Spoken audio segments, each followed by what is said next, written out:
दीपावली व्रत कथा। रोशनी के पर्व दिवाली को मनाने से संबंधित अनेक कथाएं धर्म ग्रंथों में वर्णित हैं, जिसमें सबसे अधिक प्रचलित कथा भगवान श्री राम की अयोध्या वापसी से जुड़ी हुई है। धार्मिक ग्रंथ रामायण में ये कहा गया है कि जब 14 साल का वनवास काटकर राजा राम लंका नरेश रावण का वध कर वापस अयोध्या आए थे, उन्हीं के वापस आने की खुशी में अयोध्या वासियों ने अयोध्या को दियों से सजाया था। अपने भगवान के आने की खुशी में अयोध्या नगरी दियों की रोशनी में जगमगा उठी थी। तभी से भगवान राम की अयोध्या वापसी की खुशी में ये त्योहार मनाया जाने लगा। दीपावली व्रत कथा। एक गांव में एक साहूकार था। उसकी बेटी प्रतिदिन पीपल पर जल चढ़ाने जाती थी। जिस पीपल के पेड़ पर वह जल चढ़ाती थी, उस पेड़ पर लक्ष्मी जी का वास था। एक दिन लक्ष्मी जी ने साहूकार की बेटी से कहा, मैं तुम्हारी मित्र बनना चाहती हूँ। लड़की ने कहा कि मैं अपने पिता से पूछकर आऊंगी। ये बात उसने अपने पिता को बताई तो पिता ने हाँ कर दी। दूसरे दिन से साहूकार की बेटी ने सहेली बनना स्वीकार कर लिया। दोनों अच्छे मित्रों की तरह आपस में बातचीत करने लगे। एक दिन लक्ष्मी जी साहूकार की बेटी को अपने घर ले गईं। अपने घर में लक्ष्मी जी ने उसका दिल खोलकर स्वागत किया, उसकी खूब खातिर की, उसे अनेक प्रकार के भोजन परोसे। मेहमान नवाजी के बाद जब साहूकार की बेटी लौटने लगी तो लक्ष्मी जी ने प्रश्न किया कि अब तुम मुझे कब अपने घर बुलाओगी। साहूकार की बेटी ने लक्ष्मी जी को अपने घर बुला तो लिया, परंतु अपने घर की आर्थिक स्थिति देखकर वो उदास हो गई।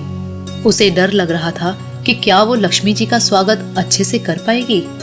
साहूकार ने अपनी बेटी को उदास देखा तो वो समझ गया।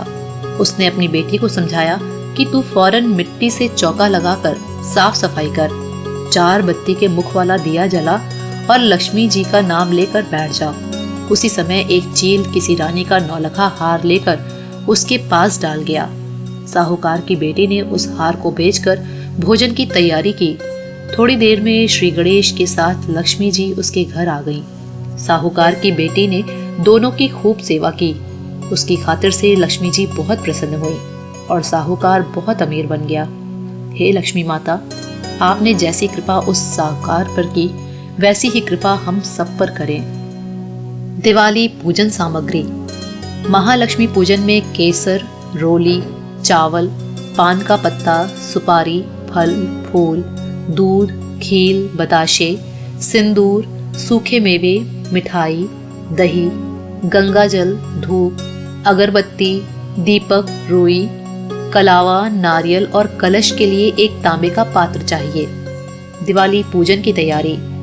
एक थाल में या भूमि को शुद्ध करके नवग्रह बनाएं या नवग्रह का यंत्र स्थापित करें। इसके साथ ही एक तांबे का कलश बनाएं जिसमें गंगाजल, दूध, दही, शहद, सुपारी, सिक्के और लौंग आदि डालकर उसे लाल कपड़े से ढककर एक कच्चा नारियल कलावे से बांधकर रख दें। जहाँ पर नवग्रह यंत्र बनाया है वहाँ पर रुपया, सोना या चांदी का सिक्का, लक्ष्मी जी की मूर्ति या मिट्टी के बने हुए लक्ष्मी गणेश, सरस्वती जी या ब्रह्मा, विष्णु, महेश आदि देवी देवताओं की मूर्तियां या चित्र सजाएं।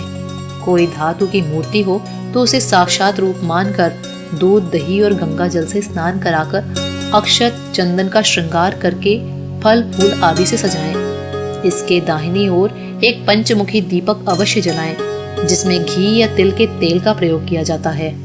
दिवाली के दिन की विशेषता लक्ष्मी जी के पूजन से संबंधित है। इस दिन घर, परिवार, कार्यालय में लक्ष्मी जी के पूजन के रूप में उनका स्वागत किया जाता है। दिवाली के दिन जहां गृहस्थ और व्यापारी वर्ग के लोग धन की देवी लक्ष्मी से समृद्धि और धन की कामना करते हैं, वहीं साधु, संत और तांत्रिक कुछ विशेष सिद्धियां अर्जित करने के लिए रात्रि काल में अपने तांत्रिक कर्म करते हैं। दिवाली पूजा विधि।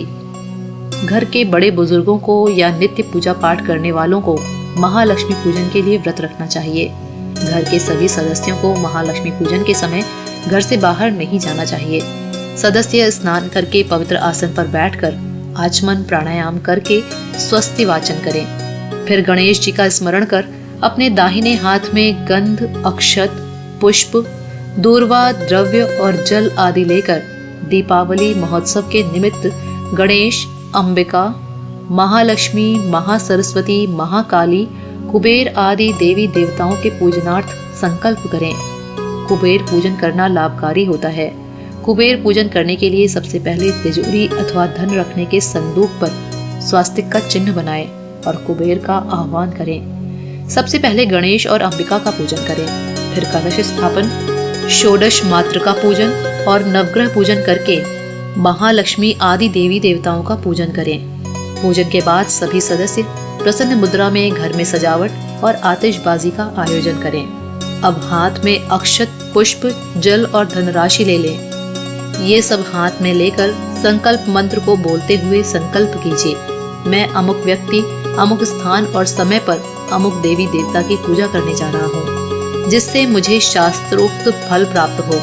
सबसे पहले गणेश जी और गौरी का पूजन करिए। हाथ में थोड़ा सा जल ले लें और भगवान का ध्यान करते हुए पूजा सामग्री चढ़ाएं। हाथ में अक्षत और पुष्प ले लें। अंत में महालक्ष्मी जी की आरती के साथ पूजा का समापन करें। घर पूरा धन, धान्य और सुख समृद्ध हो जाएगा। दीपावली का विधिवत पूजन करने के बाद घी का दीपक जलाकर महालक्ष्मी जी की आरती की जाती है। आरती के लिए एक थाली में रोली से स्वास्तिक बनाएं, उसमें कुछ अक्षत और पुष्प डालें। गाय के घी का 4 मुखी दीपक जलाएं और माँ लक्ष्मी की शंख, घंटी, डमरू आदि से आरती उतारें। आरती करते समय परिवार के सभी सदस्य एक साथ होने चाहिए। परिवार के प्रत्येक सदस्य को माता लक्ष्मी के सामने 7 बार आरती घुमानी चाहिए। 7 बार होने के बाद आरती की थाली को लाइन में खड़े परिवारों के अगले सदस्य को दे देना चाहिए। यही क्रिया सभी सदस्यों को करनी चाहिए। दीपावली पर सरस्वती पूजन करने का भी विधान है।